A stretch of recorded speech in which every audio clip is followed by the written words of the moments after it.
할렐루야.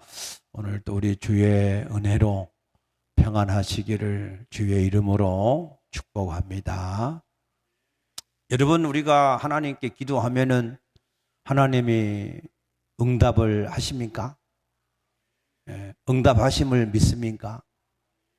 예. 우리 임마누엘 찬양대 우리 첼로로 함께 연주를 하시는 우리 김혜정 권사님이 지난해 12월 말에 전화를 해왔습니다. 정기검진을 받는데 가슴에 이상이 있다고 정밀검진을 받으라는 이야기를 듣고 정밀검진을 받았는데 암이었습니다. 그런데 그 암 사이즈가 너무 커가지고 수술을 당장 할 수가 없어서 1차 항암 치료를 해서 암 사이즈를 줄여보고 암 사이즈가 줄여지면 그때 가서 수술을 해야 된다라고 하는 이야기를 들었답니다.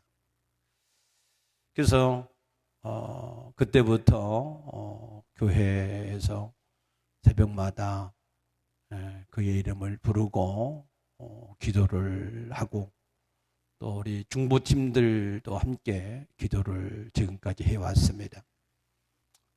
사실 이 항암을 치료받은 데는 가장 첫째가 체력이라고 그래요. 체력이 버텨줘야 그 항암을 잘 버텨낼 수가 있는데 대부분 항암을 하다 보면은 구토도 하고 음식도 못 먹고 또 이 면역력이 약해지기 때문에 굉장히 힘이 들다고 합니다. 또 항암을 하는데 부작용이 생기지 않아야 된다는 것이죠. 부작용이 생기면 지속할 수가 없다는 겁니다. 또 이 항암을 통해서 암 사이즈가 줄어들어야 된다는 것이죠. 그래서 체력과 부작용과 이 사이즈가 줄어들기를 위해서 계속해서 기도했는데 4차인가 이렇게 6차까지 총 항암을 하는데 4차인가 이렇게 검사를 하고 났는데 아무튼 그때까지 체력도 괜찮고 부작용도 없고 암 사이즈도 많이 줄어들었다라고 하는 중간 보고를 들었습니다. 그리고 지난 금요일 날 4월 24일 날 드디어 이제 수술 일정이 잡혀서 수술을 했습니다. 그래서 하루 종일 초조하게 기다리는데 7시 반쯤 전화가 우리 김혜정 권사님에게로부터 왔습니다. 기쁨이 넘치는 그런 목소리로 목사님 수술을 잘 받았습니다. 그리고 사이즈가 많이 줄어들어서 가슴도 많이 절제하지 않고 수술을 잘 하게 돼서 너무너무 교회에서 기도를 해주셔서 감사합니다 라고 하는 그러한 연락을 받았습니다. 하나님께서 우리 기도를 지금도 들으시고 응답하신 증거인 줄로 믿으시기 바랍니다. 앞으로도 우리 김혜정 권사님 계속해서 완치가 되어질 수 있도록 기도를 계속 더 해주시기를 바랍니다. 그러면 하나님은 모든 사람의 기도를 다 들으시고 응답을 하실까 하는 것이에요. 하나님은 모든 사람의 기도를 다 들으시고 응답하시는 하나님일까? 아니다라고 하는 말씀입니다. 그러면은 어떤 사람의 기도를 들으시고 응답을 하실까 하는 것입니다. 요한복음 16장 24절에 보게 되면 요한복음 16장 24절에 보게 되면 지금까지는 너희가 내 이름으로 아무것도 구하지 아니하였으나 구하라 그리하면 받으리니 너희 기쁨이 충만하리라 그랬습니다. 지금까지는 받을 수 없었다는 거예요. 그런데 지금부터는 받을 수 있다는 거예요. 그러면 그 지금이라고 하는 기준이 무엇이냐 하는 거예요. 그 지금이라고 하는 기준은 요한복음 16장 7절에 보게 되면 그러나 내가 너희에게 실상을 말하노니 내가 떠나가는 것이 너희에게 유익이라. 내가 떠나가지 아니하면 보혜사가 너희에게 오시지 아니하시리니 내가 가면 그를 너희에게 보내리라 라고 말씀하셨습니다. 지금이라고 하는 기준은 분명합니다. 보혜사가 임한 사람과 임하지 않는 사람의 기준이 바로 지금이라고 하는 기준입니다. 기도 응답이 안 되는 사람은 보혜사가 그 사람에게 함께 하지 않는 사람이고, 기도의 응답이 되는 사람은 보혜사가 성령님이 그 사람과 함께 하는 사람이 기도의 응답이 되어진다라는 말씀입니다. 그래서 예수님이 이 땅에서 오셔서 죽으시고 부활하셔서 우리에게 이루어 주시기를 원하는 궁극적인 목적, 왜 예수님이 이 땅에 오셨는가? 왜 죽으셨는가? 왜 부활하셨는가? 그 궁극적인 목적은 우리에게 하나님의 영, 보혜사, 성령님을 받을 수 있도록 하시기 위해서, 우리가 그 보혜사를 받도록 하기 위해서 그 모든 일을 행하신 것을 믿으시기 바랍니다.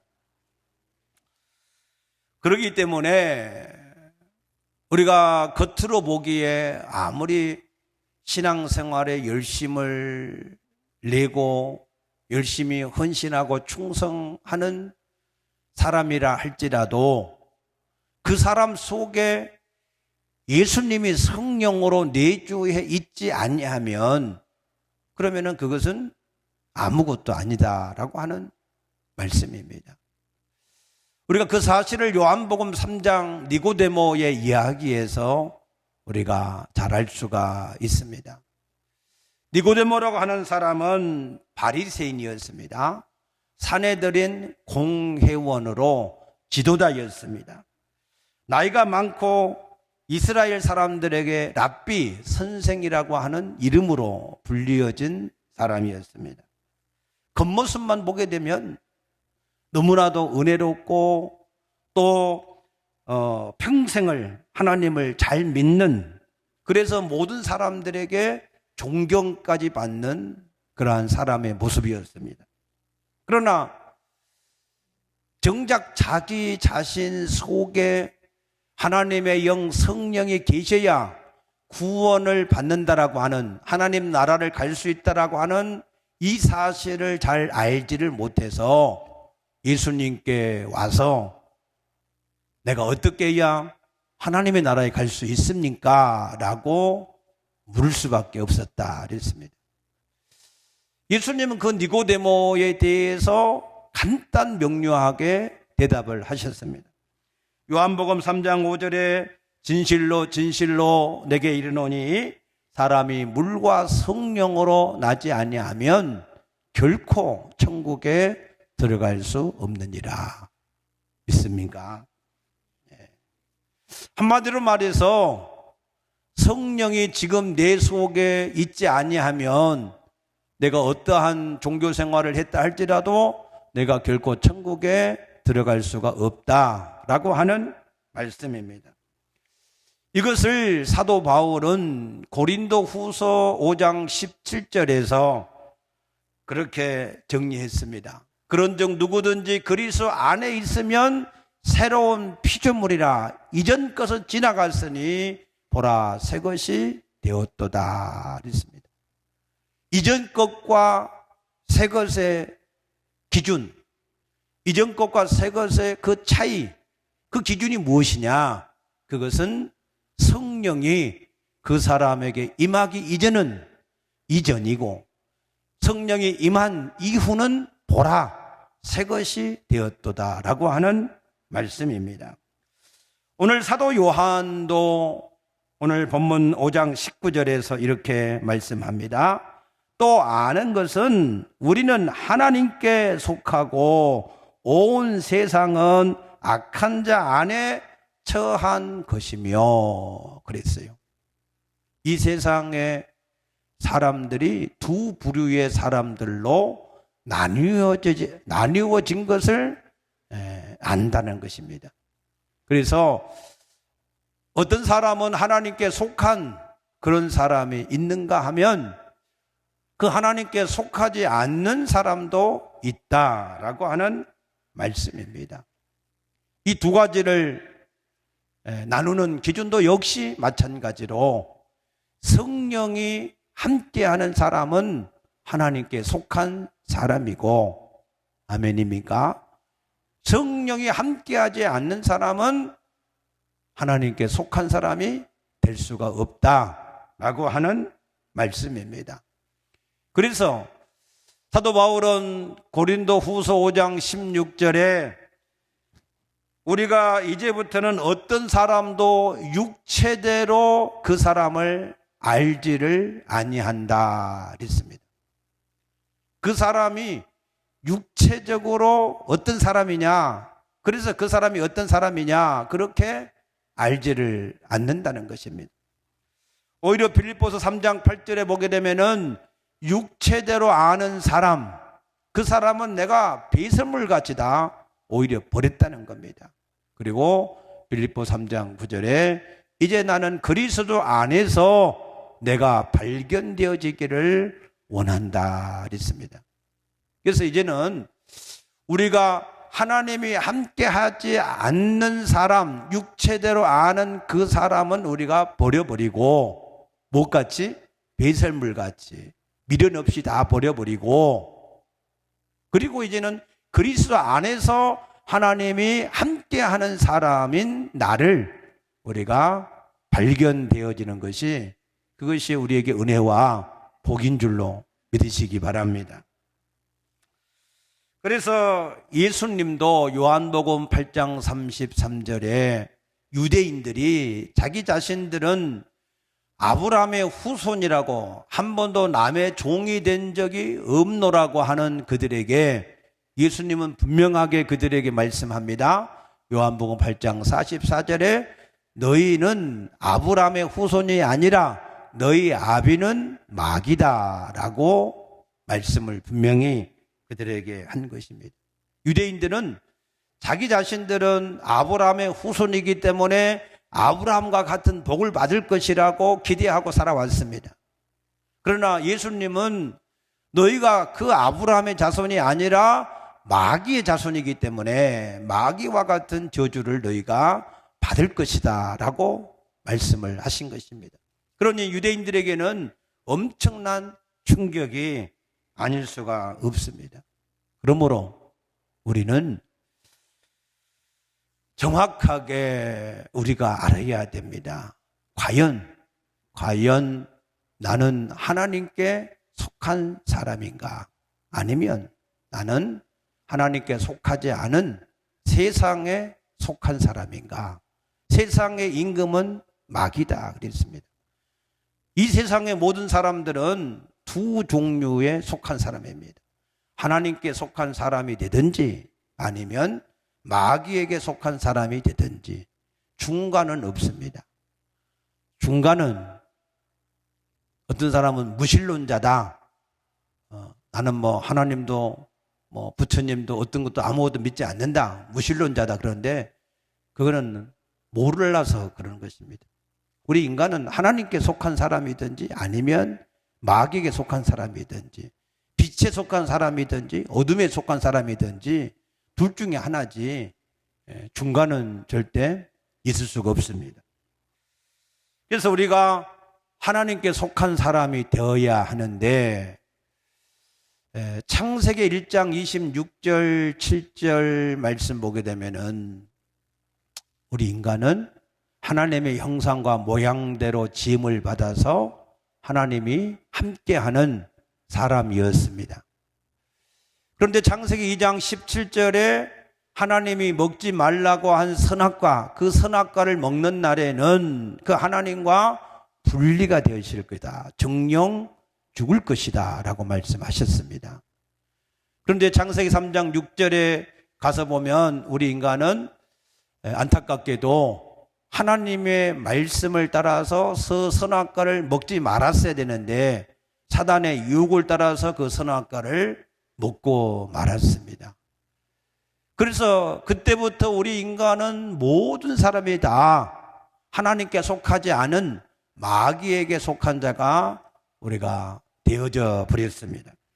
로마서 5장 12절에 그러므로 한 사람으로 말미암아 죄가 세상에 들어오고 죄로 말미암아 사망이 들어왔나니 이와 같이 모든 사람이 죄를 지었으므로 사망이 모든 사람에게 이르렀다라고 그랬습니다. 로마서 3장 10절의 말씀처럼 의인은 없나니 하나도 없다. 하나님께 속한 자가 하나도 없다 그 얘기입니다. 모든 사람의 죄를 범하였으며 하나님의 영광에 이르지 못하였다라고 말씀하셨습니다. 원래 하나님께 속한 사람으로 지음받았는데 죄를 지음으로 우리 인간은 다 하나님께 속한 자가 되지 못하고 마귀에게 속한 자가 되었다 그 얘기입니다. 그때 하나님은 창세기 3장 15절에 여인의 후손을 우리에게 보내주시어서 우리의 모든 죄 문제, 사단의 문제, 하나님과 분리된 모든 문제를 해결을 하시겠다라고 약속을 하신 줄로 믿습니다.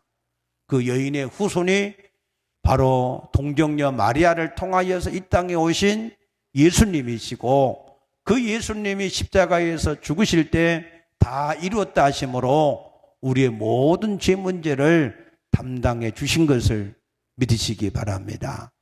그 예수님이 약속하기를 요한복음 14장 17절에 보게 되면은 예수님을 믿는 자들에게는 성령으로 그 사람 속에 내주하셔서 그래서 그 사람과 함께 하심으로 내가 너희를 고와 같이 부르지 아니하리라고 약속을 하셨습니다. 그 약속하신 대로 예수님이 성령으로 믿는 사람 속에 오신 것을 믿으시기 바랍니다. 그래서 이때부터는 두 부류의 사람으로 나누어지는 것입니다. 원래 처음에는 다 하나님께 속한 사람이었습니다. 그런데 죄를 지어서 모두가 다 마귀에게 속한 사람이었습니다. 그런데 하나님의 약속하신 여인의 후손이 온 예수님을 온 이후로부터는 그 예수님을 받아들임으로 다시 하나님께 속한 사람이 생기고 그 예수님을 받아들이지 않음으로 여전히 마귀에게 속한 사람으로 나누어지게 되었다라고 하는 말씀입니다. 무슨 말씀인지 이해가 되셨습니까? 그래서 우리에게 제일 중요한 것은 우리가 어떻게 해야 여인의 후손으로 오신 성령으로 우리 가운데 오시겠다 약속하신 그 예수님을 내 마음속에 영접을 해서 내가 하나님께 속한 사람이 되어질 수 있을까 하는 것입니다. 어떻게 해야 되는가? 첫째는 우리가 먼저 하나님 앞에 회개를 해야 됩니다. 그 회개는 무슨 회개냐면 하나님께서 우리를 지으셨습니다. 그리고 우리를 기르셨습니다. 그래서 우리는 당연히 그 하나님을 우리의 주인으로 섬기는 것이 우리 인생의 본분입니다. 믿습니까? 그런데 그렇게 하지 않는 것을 회개를 해야 됩니다. 이사야서 1장 2절에 보게 되면은 하늘이여 듣고 땅이여 귀를 기울이라.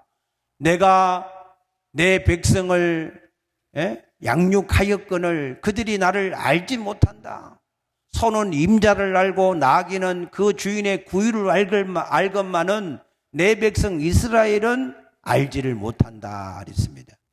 그래서 우리가 첫 번째 하나님 앞에 정말로 해야 될 회개는 진실로 하나님이 정말로 나를 낳으셨고 하나님이 지금까지 나를 기르셔서 나의 주인이신 나의 아버지, 나의 부모님인 것을 내가 알지 못하고 내가 주님을 주인답게 섬기지 않았습니다 라고 하는 회개를 우리가 가장 먼저 진실하게 하셔야 됩니다. 믿습니까? 두 번째로는 내 죄를 담당해 주러 오신 예수님을 믿으셔야 됩니다. 예수를 믿는다라고 하는 것은 어떤 의미를 말하느냐 하면은 예수님은 나를 지으신 창조주 하나님 믿습니까? 그런데 그 하나님이 나를 죄에서 구원하기 위해서 나의 구세주로 이 땅에 오셨다라고 하는 사실입니다. 그 신앙 고백이 바로 마태복음 16장 16절에 주는 그리스도시고 살아계신 하나님의 아들이십니다 라고 하는 신앙의 고백입니다. 예수님은 살아계신 하나님, 나를 지으신 하나님이신데 내 죄를 담당하러 오신 구세주이십니다 라고 하는 신앙 고백입니다. 과연 예수님이 나를 지으신 하나님이고 내 죄를 담당하신 구세주라면 내가 그를 누구로 영접해야 되겠습니까? 당연히 우리가 그 예수를 퀴리오스, 우리의 주인으로 영접해야 될 줄로 믿습니다. 그런데 많은 사람들이 나더러 주여 주여 한다고 했습니다. 그러나 나는 너희를 도무지 알지 못한다라고도 말씀하셨습니다. 왜 그럴까? 예수님을 입술로는 말로는 주인이라 하지만 삶 속에서 예수님을 주인으로 섬기지 않기 때문에 행함이 없는 믿음은 죽은 것이기 때문에 영혼이 없는 사람이 죽은 것처럼 우리의 믿음도 행함이 없는 믿음은 입술만 주여 주여 하는 것은 결코 우리가 하나님 앞에 구원에 이를 수 없는 믿음인 것을 아시기를 축복합니다. 그래서 우리가 주님을 주인으로 섬긴다고 하는 것은 로마서 14장 7절 8절입니다. 아무든지 자기를 위해 사는 자도 없고 자기를 죽는 자도 없다 그랬습니다. 우리는 사나 죽으나 우리가 주를 위해서 살고 죽는 사람인 줄로 믿으시기 바랍니다. 우리가 예수님을 주여라고 하는 것은 이제는 내가 예수님을 위해서 내가 살기도 하고 죽기도 하겠습니다. 할렐루야. 그 신앙 고백입니다. 그것이 그 마음의 진심이어야 돼, 진심. 그리고 그 믿음의 고백대로 내가 먹는 것도 주를 위하여, 내가 운동하는 것도 주를 위하여, 돈을 버는 것도 주를 위하여, 내가 어떤 사업을 하는 것도 주를 위하여, 우리가 모든 것을 사나 죽거나 주를 위해서 내가 하겠다, 그렇게 내가 살겠다, 그것이 내가 당연한 삶이다 라고 우리가 믿는 사람, 그것이 예수를 믿는 사람들의 신앙 고백이요 삶인 줄로 믿으시기 바랍니다.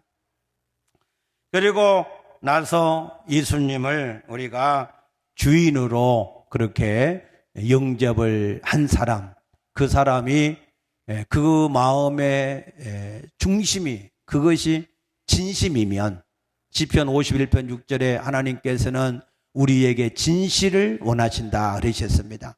우리 믿음의 고백이 우리 입술의 고백과 우리 마음이 하나 된 것을 진실이라고 그래요. 그것이 진실이면 하나님이 성령으로 우리에게 내주하시는 줄로 믿으시기 바랍니다. 그래서 진실로 예수님이 여러분 가운데 성령으로 이 시간 함께 할 수 있게 되기를 축복합니다. 그러면 이제부터는 성령님이 우리 가운데 오시면 우리가 어떻게 바뀌어지는가? 성령이 오시기 전의 사람과 성령이 오신 이후의 사람은 어떻게 바뀌어졌는가 하는 것도 우리가 정확하게 아셔야 됩니다. 첫째는 성령이 오시기 전에는 요한복음 8장 44절의 말씀처럼 우리의 신분이 마귀의 자녀였습니다. 그러나 성령이 오시면 우리가 즉시 요한복음 1장 12절의 말씀처럼 영접하는 자, 그 이름을 영접하는 자들에게는 하나님의 자녀가 된다 하신 말씀처럼 우리가 양자의 영을 받아서 하나님의 자녀가 된 줄로 믿으시기 바랍니다. 이 자녀가 왜 중요하냐면 자녀는 상속자가 되는 거예요. 상속자. 마귀의 자녀는 마귀의 상속자가 되는 거예요. 마태복음 25장 41절에 저주를 받은 자들아 마귀와 함께 영영한 불에 들어가라 그랬어요. 마귀 자녀들은 마귀와 함께 지옥을 상속받는 겁니다. 맞습니까? 그러나 로마서 8장 17절의 말씀처럼 하나님의 상속자는 하나님의 나라를 상속받는 줄로 믿으시기 바랍니다. 여러분은 하나님 앞에 하나님의 나라의 상속자가 되어지시기를 축복합니다. 세 번째는 종된 것에서 우리는 자유를 누리게 됩니다. 성령이 오시기 전에는 우리 마귀의 종이었어요. 에베소서 2장 2절에 우리가 그때 죄와 허물로 죽은 그때 우리는 공중의 권세를 잡은 이 마귀의 종이 되어서 세상의 풍속들을 지키며 살 수밖에 없었습니다. 세상의 풍속, 사주, 팔자, 운명, 저주, 날 지키는 것, 고사, 제사, 구다는 것, 여러 가지 그러한 모든 풍속 속에서 우리는 종이 되어서 마음대로 이사도 하지 못하고 살았었습니다.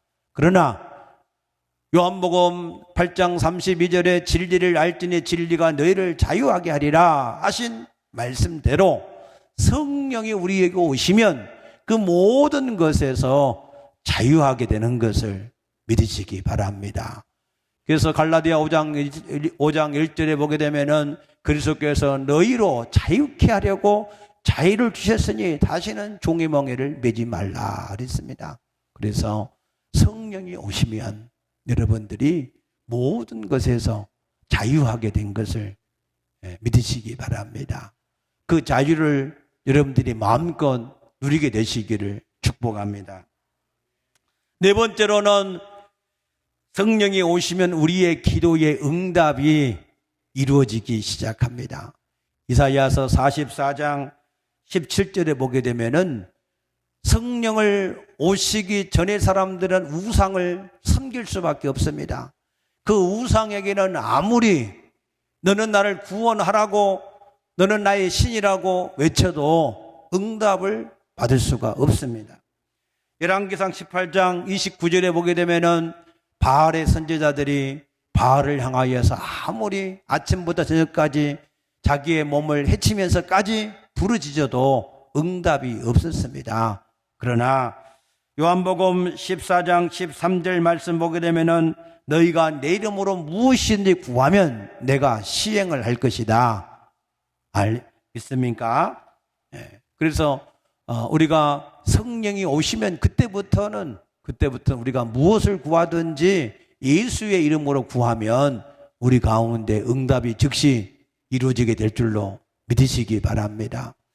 우리 이수자 집사님 모친이 연세가 92세인데 얼마 전에 고관절 수술을 하셨는데 넘어져가지고 며칠 전에 넘어지셔서 병원에 입원해 계시다고 연락이 왔어요.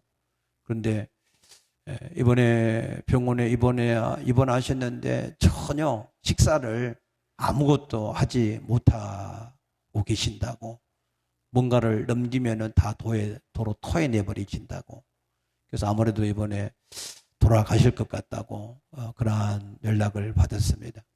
그래서 지난 금요일날 그 병원 안에는 들어가는 게 쉽지 않더라고. 보호자 이게 있어야 들여보내시더라고요. 그래서 불러내가지고 그 병원 입구에서 우리 이수자 권사님, 이 집사님하고 함께 기도했습니다. 하나님, 우리 집사님 어머니 아무것도 못 드시는데 다시 먹을 수 있도록 식도를 열어주시고 그 음식을 받을 수 있도록 위장을 하나님이 축복하여 주시옵소서 하고 간절하게 기도하고 또 우리 금요일날 또 기도했는데 토요일날 전화해 보니까 이제 미음을 한두 이렇게 조금씩 숟가락씩 이렇게 받아서 드신다고, 그래서 기운을 다시 차리셨다고 믿습니까? 우리 주님은 언제든지 우리가 기도하면 필요할 때에 우리의 기도를 즉시 들으시고 응답하시는 하나님됨을 믿으시기 바랍니다. 다섯 번째로, 우리가 성령을 받기 전에는 마귀의 생각을 따라 살기 때문에 우리 육체만 위해서 살아요. 무엇을 입을까, 먹을까, 마실까, 어떻게 잘 살까, 어떻게 많이 돈을 쌓을까, 그런 것만 위해 살다 보니까 그것은 썩어질 것이다 그랬어요. 육체를 위해 사는 자는 육체로부터 썩어질 것만 거둔다 그랬어요. 그러나 성령을 따라서 사는 사람은 성령으로부터 영생을 거둔다. 믿습니까? 이 땅에서 100배를 얻게 되고 또한 영생을 얻지 못할 자가 없다라고 하신 것을 믿으시기 바랍니다. 그래서 이제는 우리가 성령을 따라서 살아갈 때 이 땅에서도 잘 되고 하나님의 나라에서도 영원히 우리가 잘 되는 복을 누리게 되는 줄로 믿습니다. 여섯 번째로는, 우리가 영적인 유산을 우리 후손들에게, 우리가 그토록 사랑하는 후손들에게 성령이 임하지 않는 사람은 죽게 되면 영적인 유산을 고사나 제사 같은 걸 남겨가지고 그 후손을 또 귀신을 섬기게 만들어서 3, 4대까지 망하게 만드는 일을 하는 것입니다. 그러나 성령을 받은 사람은 그 하나님을 온전하게 섬기게 함으로, 출애굽기 20장 6절에 보니까 하나님만 사랑하고 하나님의 계명을 지키는 자에게는 1000대까지 은혜를 베풀어 주신다 하신 말씀처럼 천대까지 그 사람이, 자손들이 복을 받게 되는 줄로 믿습니다. 여러분 안에 성령이 계시면 여러분의 후손은 1000대까지 그 복을 받게 되어 있습니다. 그러나 여러분 안에 성령이 계시지 않고 사단의 영이 지금까지 역사하면 여러분 자손은 3, 4대까지 계속해서 저주를 받을 수밖에 없음을 깨닫게 되시기를 축복합니다. 그래서 예수님은 요한복음 10장 10절에 분명히 말씀합니다. 도적이 온 것은 도적질하고 죽이고 멸망시키려는 것뿐이요, 내가 온 것은 양으로 생명을 얻게 하고 더 풍성히 얻게 하려 함이라. 아멘입니까? 그래서 예수님은 자기를 믿는 자들에게 성령을 주시어서 예수의 이름으로 무엇이든지 다 얻게 하시는 것을 믿으시기 바랍니다. 그래서 우리에게 오늘 성령이 함께 하시면 우리는 하나님께 속한 사람이 되어져서 우리가 무엇이든지 믿음으로 구하면 우리가 그 모든 것을 다 받게 되는 것을 믿으시기 바랍니다. 오늘 여기 14절 말씀 보면은, 그를 향하여 우리의 가진 바 담대한 것이 이것이니 그의 뜻대로 구하면 들으심이라. 들으셨으니 또한 우리에게 응답이 되어질 것을 확신한다 그랬습니다. 하나님이 우리 길을 지으셨음을 믿습니까? 우리의 길을 지으시니까 듣지 않겠느냐? 아멘입니까? 하나님은 우리의 쓸데없는 말까지 다 들으셔요. 너희 말이 내 귀에 들린 대로 행하시겠다 그랬어요. 그런데 특별히 예수의 이름으로 우리가 구한다면 하나님이 어찌 듣지 않겠느냐, 그 얘기입니다. 그래서 우리가 예수의 이름으로 하나님 앞에 무엇인지 구하면 하나님이 들으셨으니 그 응답은 내가 원하는 때일 수도 있고 아닐 수도 있지만 하나님이 들으신 하나님이 반드시 우리에게 뭐 하신다고요? 응답을 하실 수밖에 없으시다. 아멘. 내가 요즘에 한 가지를 깨달은 게 있어요. 내 핸드폰을 충전하는 이 충전대 위에 딱 이렇게 올려놓으면은 그 충전이 되기 시작한다라고 하는 이 소리가 띵동 하는 소리가 나요. 근데 어떤 때는 얹으면은 바로 소리가 나는데 어떤 때 소리가 또 안 나요. 그래서 나는 소리가 안 날 때 뭐가 좀 접촉이 잘못됐나 싶어가지고 막 이리 나보고 저리 나보고 막 그렇게 하는데 아무리 해도 어떤 때는 안 되더라고. 그런데 에라 모르겠다 하고 그냥 놔두었는데 조금 지나니까 접촉이 됐다고 띵동 하는 소리가 나더라고요. 그래서 내가 그때 깨달은 게 있어요. 아, 이 충전기하고 핸드폰을 딱 놓으면 그러면은 이게 충전이 되기 시작하는데 근데 일정 온도가 올라가야 띵동 하는 소리가 나는구나. 그러나 그 소리가 안 나도 이미 이 핸드폰을 여기 올려놓기만 하면 충전이 이미 시작이 되어지는구나. 무슨 말인지 이해가 되십니까? 우리가 하나님 앞에 기도하면 그러면 지금 당장 기도에 응답이 없는 것 같아도 우리 기도가 계속해서 하나님께 들려져 가고 그 하나님께 들려진 기도는 우리에게 반드시 응답이 되어질 수밖에 없으시다. 아멘입니까? 다니엘서 10장 12절에 우리 기도는 우리가 하나님 앞에 기도하기로 결심한 순간부터 이미 응답이 되어진다고 말씀하셨습니다. 여러분, 우리에게 하나님이 성령을 주시고 그 성령을 받은 사람들이 그의 이름, 예수의 이름으로 기도하면 그 기도는 응답이 안 될 수가 없다는 거예요.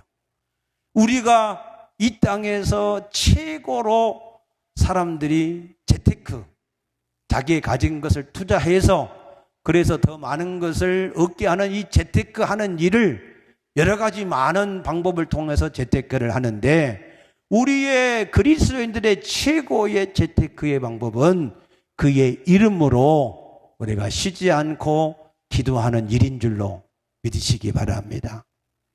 아멘입니까? 그래서 야고보 4장 2절에 너희가 얻지 못하면 구하지 아니함이요 그랬습니다. 성령을 받으셨습니까? 성령을 받으셨습니까? 성령을 받은 사람은 그의 이름으로 예수의 이름으로 기도하는 것, 그것이 최고로 지혜롭게 사는 것이고 잘 재테크하는 것이고 잘 투자하는 것이고 미래를 위해서 사는 사람이고 복 있는 사람인 것을 믿으시기 바랍니다. 그래서 여러분이 하나님께 속하셨습니까? 성령을 받으셨습니까? 여러분이 성령을 받으셨다면 하나님께 속하였다면 그때부터 여러분들이 그의 이름으로 너희가 내 이름으로 무엇이든지 구하면 내가 시행을 할 것이다 라고 하신 말씀대로 우리가 하나하나 하나님 앞에 기도해 놓으면 그 모든 기도가 우리에게 계속해서 응답되어지는 것을 다시 한번 확신하고 기도의 힘을 얻게 되시기를 축복합니다. 기도하십시다.